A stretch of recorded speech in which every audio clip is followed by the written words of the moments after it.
Dear Papa Dudut, sa lahat po ng mga nakatutok ngayon, huwag pong kalimutan mag-like, mag-share at mag-subscribe. Maraming salamat po sa inyong lahat.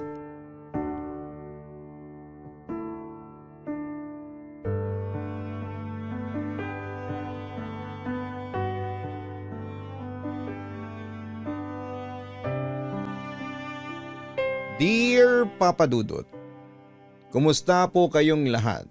Ako po si Maroon, 26 years old na ngayon. Suki ako ng inyong channel at madalas akong makinig ng mga horror at sexy stories ninyo. Siya nga pala hindi horror ang ibabahagi ko sa inyo dahil sa awa ng Diyos ay wala akong nararanasang kababalaghan sa buhay ko. Pero may kakaiba akong karanasan at yon ang gusto kong ibahagi sa inyo ngayon. Papa Dudut, 17 years old ako nang magtrabaho ako bilang houseboy sa mag-asawang Mr. and Mrs. Pumasok ako bilang isang hardinero at houseboy sa mayamang mag-asawang sina Mr. and Mrs. Paredes. Galing pa ako ng Albay at nakipagsapalaran sa Maynila dahil sa pangarap kong makapagtapos ng pag-aaral at maging isang ganap na accountant. Sa kabilang banda, nirekomenda ako kina Mr. Danilo Paredes ng dati rin nilang hardinero na nagkasakit at hindi na kaya pang magtrabaho ng mabigat. Agad naman akong tinanggap ng mag-asawa. Samantala bilang houseboy ay tutulong lang naman ako sa mga babaeng kasambahay na magbuhat ng mabibigat na bagay at maglinis ng matataas na parte ng bahay. Ang trabaho ko talaga dito ay bilang hardinero. Malaki kasi ang bahay ng mga Paredes. Para na itong mansyon sa isang pangmayamang village sa Makati. Malawak din ang kanilang bakuran na natataniman ng iba't ibang bulaklaking halaman tulad ng rose at orchids. May malalaking puno rin tulad ng mangga, chiko, bayabas na malalaki ang bunga at sa isang parte ay gulayan. Ang swimming pool ay nagagayakan din ng iba't ibang halaman. May isang parte ng bakuran katabi ng kubo na nalalatagan ng malalagong Bermuda grass na masarap higaan. May malawak itong mga 30 hanggang 40 metro kwadrado at nababakuran ng namumulaklak na santan plant. Sa pagdidilig lang ay aabutin ka na siguro ng buong maghapon. Kaya dalawa naman kaming magtutuwang sa pagmementena ng buong bakuran. Bawat sulok ng bakuran ay may nakakabit na mahahabang hose sa gripo. Ang hose naman ay nakarolyo sa isang bakal na napapaikot para hindi mayupi ang gomang hose. Sa kabilang banda ay may hiling lang ako noon sa mag-asawa na kung maaari ay pag-aralin ako kahit sa pampublikong kolehiyo para mag-aral kahit na hindi na ako swelduhan. Allowance na lang pang araw-araw ang aking hinihingi. Mabait naman ang mag-asawa lalo na ang lalaki na si Sir Danilo. Pahinga na ako sa trabaho simula alas 3 ng hapon pero mag-uumpisa ako ng alas 6 ng umaga. Tuwang-tuwa naman ako nang mapagpasyahan ni Sir Danilo na pag-aralin ako. Bibigyan din ako ng allowance at syempre pasusweldohin pa rin niya ako sa pagiging houseboy. Samantala ay marami ang nagsasabi na magandang lalaki daw ako. May nakakaakit na mga mata. Matangos na ilong, may kakapalan lang ang mga labi pero hugis puso naman. Lalo na kapag nakangiti. Malapad din ang aking dibdib at may 6 packs na abs dahil batak na batak ako sa trabaho. Wala kang makikitang taba sa aking katawan. Puro muscles dahil sanay ako sa mabibigat na mga gawain. Sabi pa nga ni Danilo sa akin ay mabihisan lang ako ng maayos ay tatalunin ko raw ang ibang artista sa kakisigan. Sabi naman ng asawa ni Sir Danilo na si Leila ay kamukha ko raw si Joshua Garcia pero mas lamang daw ako dahil mas charming daw ako at mas maganda raw ang katawan ko. Mabait sa akin ang mag-asawa kaya hindi ko yon inabuso. at sa halip ay lalo akong nagsisipag sa aking trabaho doon sa bahay. Samantala hindi sa nangingialam ako noon, pero napansin ko kaagad na yung mag-asawang amo ko ay matagal nang hindi nagsasama sa isang kwarto. Hiwalay sila ng tulugan. Nagsimula ito sa palagiang pag-aaway na mag-asawa dahil sa selos. Hinala kasi ni Leila na nambababay ang asawa. Hindi naman sila baog pero hindi swertihin na magbuntis ang babae. Subsub kasi ang dalawa sa kanilang negosyo at napabayaan na ang pagsasama. Mahal naman nila ang isa't isa. Tinalo lang sila ng selos, araw-araw na pagtatalo. Siguro'y dahil walang anak. Nagsasama na lamang sila sa isang bubong dahil ayaw mapulaan ng kapwa nasa altas sosyedad. Napagkasunduan na lang nila na wala na silang pakialam at maghiwalay ng silid tulugan. Mabalik tayo sa akin. Ayon, araw-araw na maaga akong nagigising. Nagsisimula akong magtrabaho ng alas 5 ng umaga, una kong dinidiligan ng mga halaman sa harapan na nasa kabila ng bakod na pader. Saka ako magdidilig sa loob. Pagkatapos magdilig ay magwawalis ng mga nakakalat na dahon para itapon sa hinukay na balon na siya ring ginagawang pataba. Bawal na kasing magsunog ng mga basura tapos ay aalisin ang mga natuyong dahon o bulaklak sa halaman at susuriin kung may mga pesteng insekto. Dalawa naman kasing kaming gumagawa dito, bagamat alas 8 pa nagsisimula ang kapwa ko hardinerong Sinilo. Sinilo ang bahalang magputol ng damo dahil siyang marunong gumamit ng lawn mower, habang ako naman ang sagulayan dahil mas eksperto ako pagdating doon since naking bukid ako doon sa Albay. Sari-sari ang gulay na tanim, sobra pa nga sa kantang bahay kubo. Araw-araw ay ganoon ang aking routine. Maliban na lamang kung may ipapagawang iba ang amo ko o may ipapabuhat ang ibang kasambahay. Dati-rati ay nagsusolo lamang akong magwawalis at nagdidilig sa labas ng mansyon. Dahil nga sa sobrang aga kong magtrabaho. Subalit ngayon ay may nakakasabay na ako at nakakausap habang nagtatrabaho. Mga kasambahay na babae at baklang kasambahay ng kalapit bahay. Kahit na hindi nila sabihin sa akin ng direkta, alam kong humahanga sila sa akin na kahit maaga pa ay gumigising na at sinasabayan nila ako para masilayan ang aking kakisigan. Sa katunayan ay nakatulong pa sila sa akin dahil tinulungan nila ako sa ginagawa ko. Sinusuklian ko naman ng ngiti at pakyut ang mga dalaga at bading na humahanga sa akin. May mga pagkakataon pa nga na nakikipag-selfie pa sila sa akin dahil kamukha ko raw talaga si Joshua Garcia. Napapangiti na lamang ako sa kanila at minsan bago ako pumasok sa gate ng amo ko ay kumakaway pa ako sa mga tagahanga ko at nagfa-flying kiss na lalong kinakakilig ng mga ito. Isang mainit na araw kahit maaga pa ay maaninsangan ng panahon. Pawis na pawis ako noon habang ginagawa ang aking trabaho. Dahil basang-basa na sa pawis ang aking damit, ay hinubad ko na ito at sinampay na lamang sa aking balikat. Nalantad tuloy ang malapad kong balikat, maumbok na dibdib, ang pandesal sa tiyan at mga muscles sa braso. Wala naman akong kamalay-malay na may 2 pares ng mata. Ang kanina pang nagmamasid sa akin sa loob ng mansyon. Ang isang pares ng mata ay galing sa aking lalaking amo, si Danilo.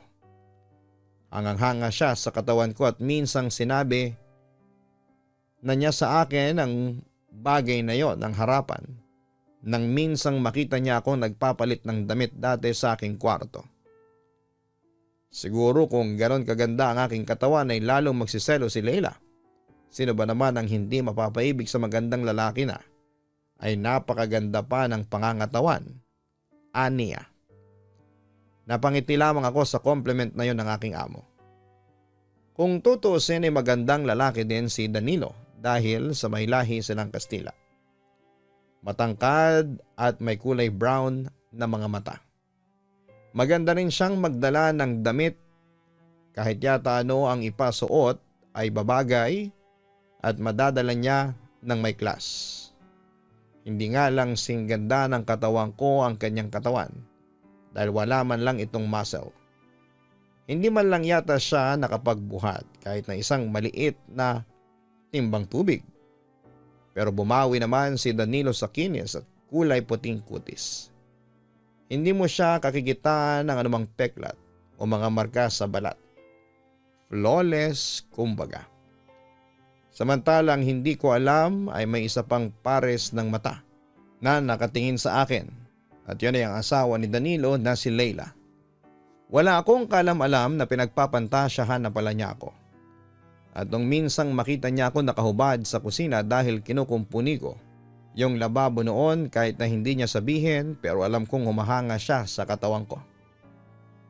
Hindi kasi makakapagsinungaling yung mga titig niya sa akin at galangon ng kanyang mga labi na napakakagat sa tuwing pinupunasan ko yung pawis sa katawan ko.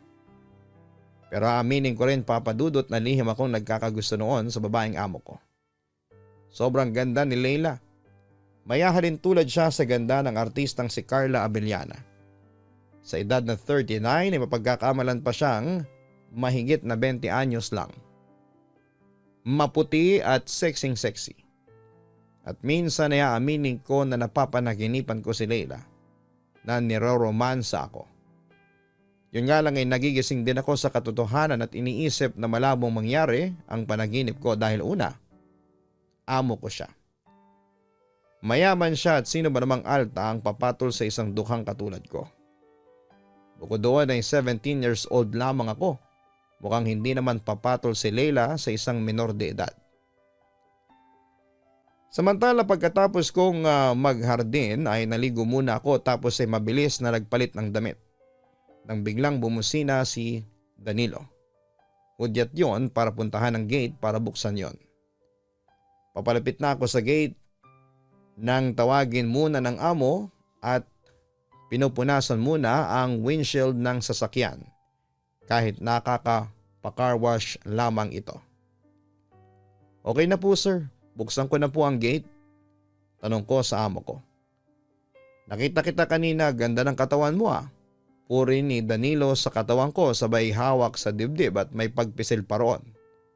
Dati ka bang nag-gym Maroon? Sunod na tanong ng amo ko. Hindi po sir, babad lang po ako sa mabibigat na trabaho. Sapol sa pagkabata ko po, sagot ko naman. Kung babae lang ako matagal na kitang pinikot. Pabirong wika ni Danilo sa akin.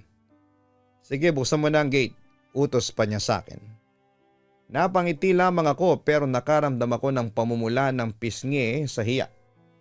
Pagkatapos sabihin niyo ni Danilo sa akin. Pero that time ay hindi ko pa alam kung ano ba talaga ang ibig sabihin niya noon. Napansin naman ng amo ko na medyo na awkward ako kaya ngumiti siya at tinapik niya ang balikat ko bago siya pumasok sa kanyang kotse. Ingat po kayo sir, pahabol ko pa. Mag-iingat talaga ako para sa iyo, Maroon. Nakangising wika ni Danilo sabay kindat sa akin.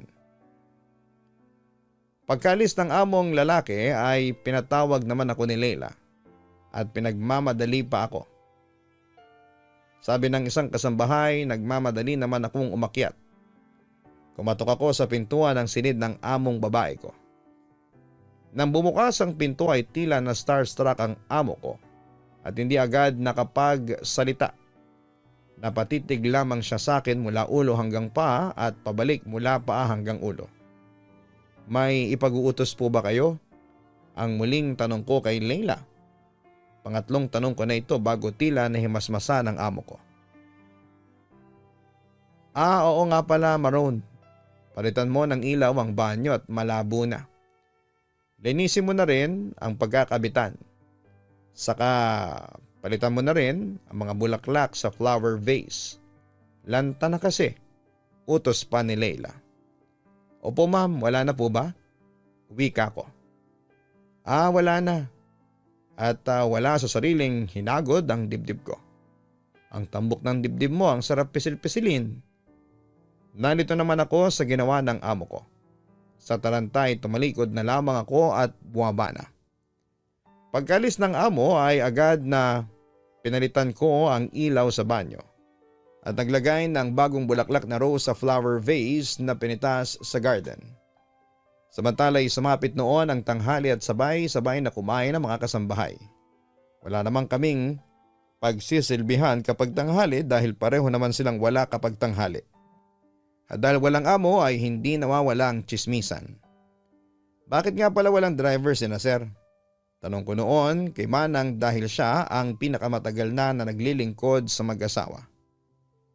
Naku, si Manang hindi sasagot yan. Hindi niya alam ang isasagot.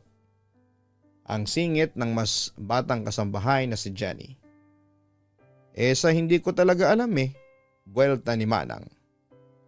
Kasi Maroon, pinagselosan ni Sir ang bawat driver na kuhanin ni Ma'am, lalo na kapag gwapo. Simula noon ay hindi na sila kumuha ng personal driver. Pero mas gwapo ka dun, mas macho pa. Natatawa ang wika pa ni Jenny sabay kurot sa matigas kong braso. At ikaw Maroon, sino yung kinakalantari mo kapag umaga dyan sa labas? Naku, lagot ka sa mga amo natin at amo nila kapag nakabuntis ka. Paalala naman ni Manang. Nakabuntis agad? Hindi ko nga alam ang pangalan ng mga yun Nakikipagkaibigan lang ang mga yun. Pagtatanggol ko sa sarili ko. Ang gwapo-gwapo mo kasi. Ako na lang ang buntisin mo. Biro pa ni Jenny. Oy, loka ang harot. Ang sabi pa ni Manang sabay kurot sa tagiliran ni Jenny. Nagtawanan na lamang sila. Samantala nagdaan ang mga araw at araw-araw pa ring magkahiwalay na pinapanood ng mag-asawa ang pagtatrabaho ko. Dahil taginit ay lagi akong nakahubad kung magtrabaho sa bakuran. Wala akong kalam-alam noon na gustong-gusto na pala ng mga amo ko ang pawisang katawan ko. Lalo na at tumutulo na ang maraming pawis sa maigsing maong shorts na suot ko. Isang gabi ay sobra talaga ang init ng panahon. Kahit may electric fan ay tagaktak pa rin ang pawis ko. Hindi na rin ako makatulog sa tindi ng init. Naisipan kong lumabas muna at nagpunta sa garden kung saan ay naroon ng malawak na parte na natataniman ng malalagong Bermuda grass. Nahiga ako doon. Malamig ang dampi ng damo sa aking likod. Nakaramdam ako ng ginhawa. Sabayan pa ng pag-ihip ng hangin. Nakatulog ako nang hindi ko namamalayan. Ang hindi ko alam ng mga oras na yon ay bumangon si Leila para magbanyo. Pagbalik sa higaan ay natanaw niya akong natutulog. Hindi ko siyempre alam kung ano ang ginawa niya ng mga oras na yon. Basta nagising na lamang ako nang makaramdam ako ng tila may pumipisil sa pagkalalaki ko. Pagdilat ng mga mata ko ay laking gulat ko nang makita ko ang amo kong babae na tumabi sa akin habang hinahawakan niya ang private part ko. Ma'am, bakit po? Sorry po, mainit kasi kaya dito ako nakatulog.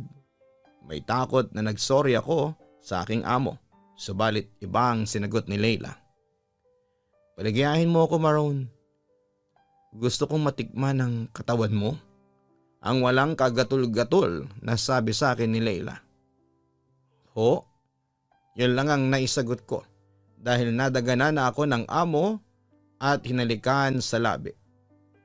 Ang sabi ko, romansahin mo ako, Maroon. Alisin mo ang init ng katawan ko.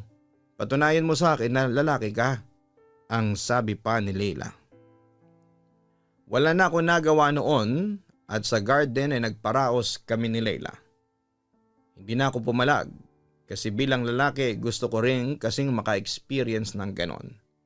Pero first time kong gawin yon, kay Leila ko sinuko ang aking virginity. Halos mabaliw at mawala na ako ng lakas sa ginagawa namin. Pero papadudot wala kaming kamalay-malay ni Leila na may isa pang nanonood sa aming ginagawa.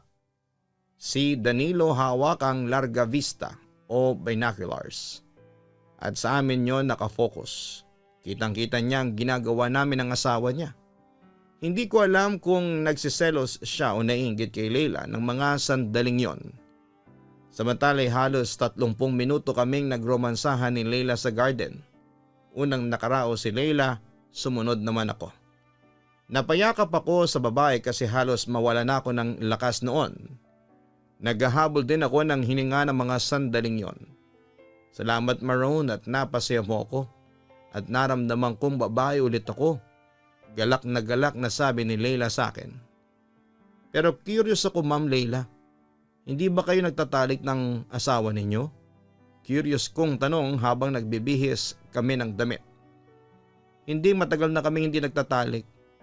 May temporary impotency si Danilo ayon sa mga doktor. Nagsimula ito nang maaksidente siya. Pero pwede rin na baka ibang putahe ang gusto niya. Aniya. Nagtaka naman ako. Sa ganda at sexy nyo, maghahanap pa ba ng iba si Sir Danilo? Wika ko. Eto Maroon, hindi ako sure dito. Theory ko lang ito. Si Danilo feeling ko ay lalaki din ang gusto niya. Sabi ni Leila na siya ko namang kinagulat. Tapos ay bigla ko naalala yung mga titig ni Danilo sa akin at yung pagpisil niya noon sa dibdib ko. Kaya pala may nararamdaman ako sa amo kong lalaki. Kinabukasan ay maagang pumasok si Leila sa trabaho habang si Danilo naman ay nakapagtatakang hindi pumasok dahil masama daw ang kanyang pakiramdam. Bukod sa siya naman ang CEO ng sarili niyang kumpanya kaya may karapatan siyang umabsent kung gugustuhin niya. Bandang alas 8 ng umaga ay narinig kong nag-uusap ang mga kasambahay at iba pang mga helpers. At doon ay nalaman ko na binigyan pala sila ng allowance para mag-shopping o dumalaw muna sa kanilang mga pamilya. Nalungkot naman ako kasi parang ako lang ang hindi binigyan. Tapos nung nakita pa ako ng amo ko ay sinabi pa niya sa akin na maiiwan daw ako dito sa bahay para samahan ako. Nang wala na yung mga kasambahay at iba pang mga helpers ay muli akong tinawag ng amo kong lalaki. Halika Maroon, punta ka sa silid ko. Utos niya sa akin. Agad naman akong sumunod at ewan ko ba pero nakaramdam ako ng excitement na hindi maipaliwanag. Pagpasok ko ay tumambad sa akin ang katawan ni Danilo. Hindi man malalaki ang kanyang mga muscles pero pwede nang pagpantasyahan. Kung i-describe ang overall appearance ng amo ko sa gay lingo, very twink ang datingan niya. Maroon, nahuli ko kayo ni Leila na may ginagawang pagtataksil sa garden. Seryosong sabi pa ni Danilo. Napalunok naman ako at kinabahan pero muli akong napalunok nang mapansin kong naka-boxers lamang ito at tila may nabuhay na kung ano sa loob nito. Sorry po Sir Danilo kung sisibakin niyo po ako, tatanggapin ko po. Deserve ko po yun dahil sa ginawa ko sa inyo pero nakikiusap po ako sa inyo. Huwag niyo po akong papatayin. Natatakot kong sabi sa amo ko. Alam ko namang hindi magagawa ni Danilo ang pumatay pero syempre iba na rin ang selos. Nakita ko nagbuntong hininga si Danilo bago muling nagsalita. Maroon, hindi ako magagalit sa iyo kung susundin mo ang gusto ko. Aniya, ano po ba yun? Tanong ko sa aking amo. Handa ka bang makipagromansa sa kapwa mo lalaki? Seryoso niyang tanong sa akin. Hindi ako nakakibo at sa totoo lang ay hindi talaga pumasok sa akin ang makipagromansa sa kapwa ko lalaki. Although hindi naman ako nandidiri at handa ako yung subukan. At kung si Danilo ang magiging unang lalaking makikipagromansa sa akin ay okay lang. Basta ako yung dominanting male. Alpha top ayon sa bokabularyo ng gay community. At saka syempre may mga reservations din ako. Gusto niyo po ba sir magtalik tayo?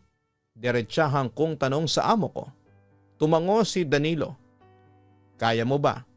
Ready naman ako maging submissive sa iyo. Sagot pa niya sa akin. Hindi naman ako nakakibo noon dahil hindi pa rin ako makapaniwala na sasabihin yon sa akin ng amo ko. Pero hindi na ako nakapagsalita pa nang lumapit sa akin si Danilo at hinalikan niya ako sa labi. Nung una ay may pagpalag pa ako pero lalong hinigpitan ni Danilo ang kapit sa katawan ko. Yung pagpalag ko naman ay hindi pandidiri. Actually, parang nagustuhan ko pa yung ginagawa namin. Mabilis naman ang naging mga pangyayari, Papa Dudut. Ang halika namin ni Danilo ay nauwi sa paglalakbay niya sa aking murang katawan. Pero nang malapit na siya sa nangangalit kong armas ay huminto siya.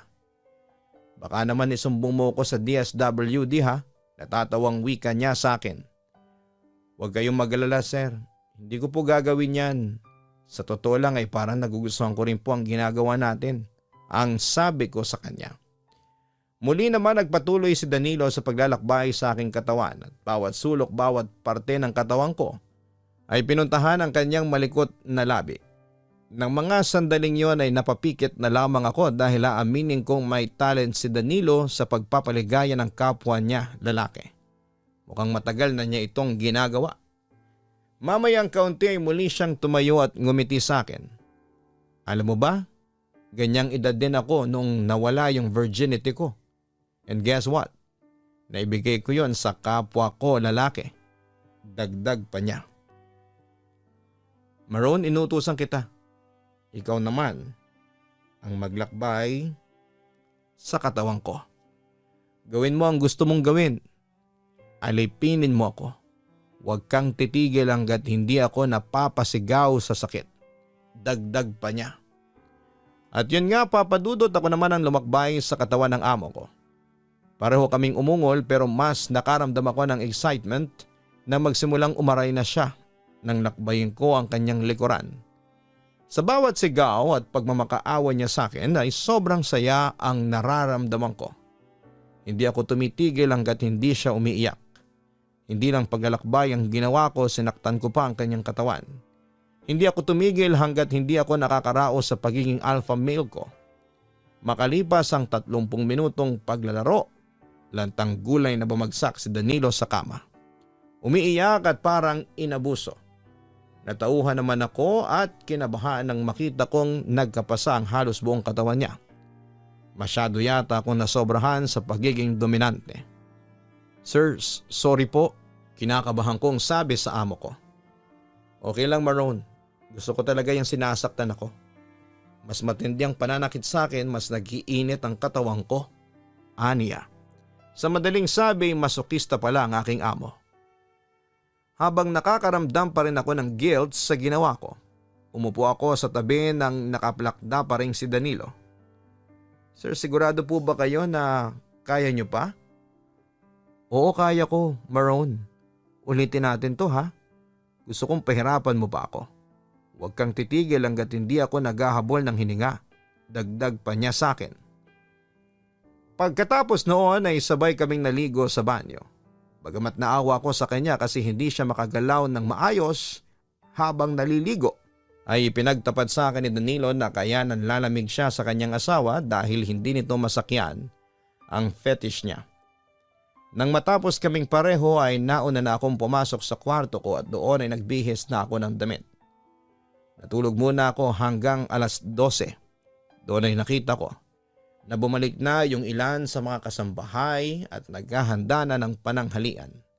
Hindi ko naman makita si Danilo sa paligid. Sabi ni Jenny nasa kwarto lang daw ang amo namin, parang may sakit. Kinagabihan ay maagang nagapunan si Danilo. Tapos na ang lalaking amo ko nang dumating naman si Leila galing ng trabaho at hindi naman talaga sila sabay kumain ng asawa. Agad itong pumasok ng kwarto at nanood ng replay ng NBA. Ilang gabi ang lumipas at walang nangyari sa amin ng mga amo ko. Tahimik lang si Danilo habang si Leila ay panay ang lapit sa akin pero hindi kami nagtatalik. Pero sa ika-6 na gabi pagkatapos ng una naming pagtatalik ni Danilo ay pinatawag ako ng mga amo ko sa kanilang kwarto. Naikwento sa akin ni Danilo ang nangyari sa inyong dalawa. Kaya pala marami siyang pasa ng gabing makita ko siya. Seryosong panimula ng babae.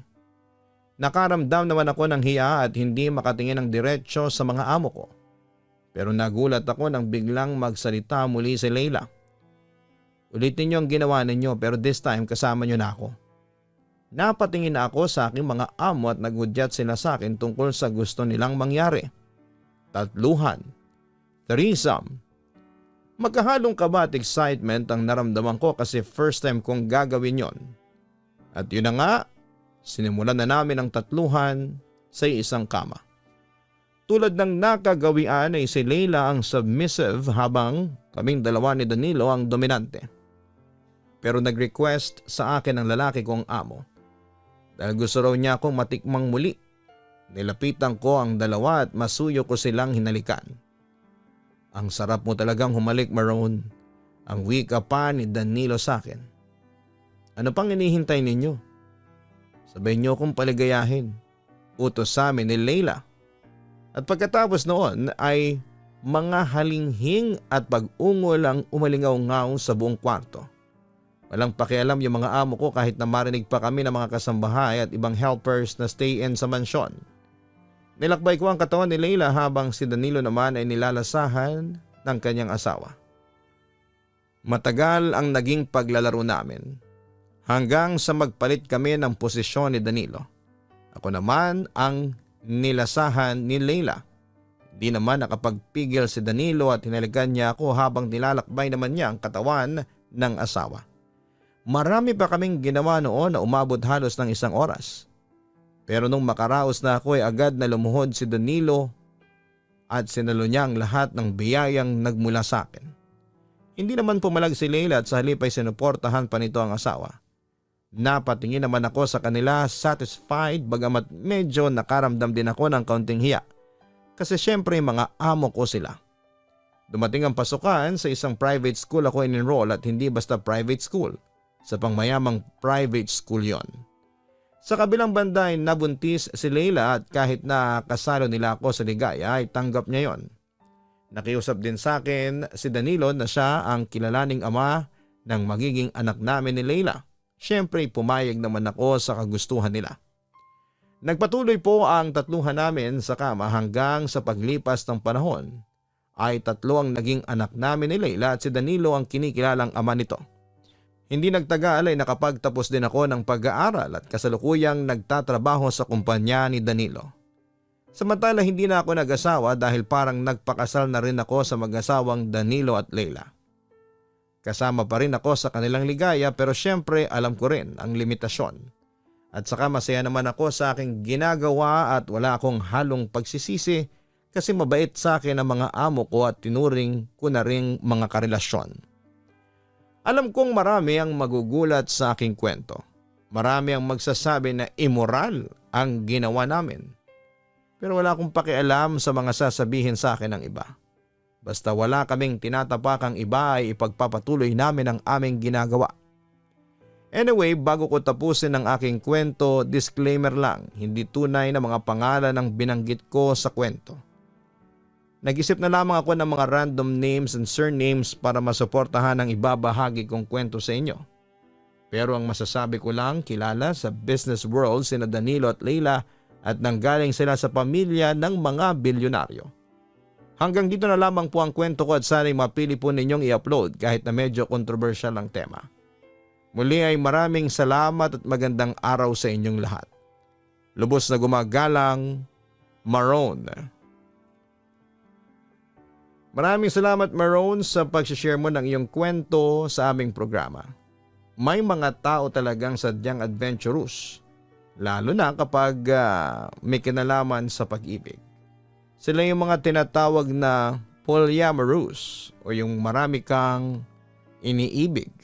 Wala tayong karapatan ng humusga sa kanila since ginusto nila yon at wala naman silang sinasagasa ang tao o institusyon.